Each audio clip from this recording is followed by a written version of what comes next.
I often hear English language learners tell me that they think that British English is easier than American English.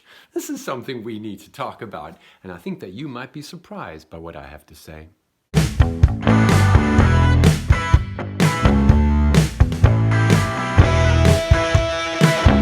The impression I get when I hear that is that people are talking about the kind of English that's spoken in period films, where English is pronounced and enunciated very clearly. Well, that English is not original pronunciation. That's what we call received pronunciation, and received pronunciation was developed intentionally to distinguish the social elite. So if you spoke English that way, you were in socially, and that's why it became so popular. Original pronunciation was much more similar to American English today than it was to received pronunciation. Words like can't, car, and water are much more similar to original pronunciation. In received pronunciation, those words are pronounced can't, car, and water.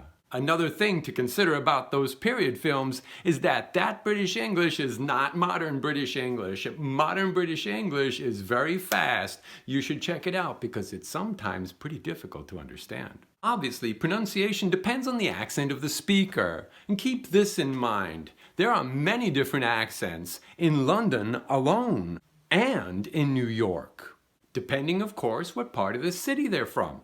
Strong or heavy accents can always be difficult to understand. Think about your own country. I'm sure there are regions of your country where people have very strong accents and that understanding them can be pretty difficult sometimes. Think about this. It's your own language. Yes, accents and pronunciation are a principal difference between American and British English. But there are also differences in spelling. Americans have a tendency to simplify the spelling of words in English. Just look at these examples. There are also differences in constructions. British constructions tend to be a little bit more elaborate and sometimes complex to understand. American constructions tend to be pretty direct. English, like all other languages, is constantly changing. Especially with this technology that we're using, you should expect pronunciation, spelling, and constructions to change even more. Now, the real question here isn't the difference between American and British English. The real question is understanding and being understood. The one constant that unites all variations of the English language is rhythm.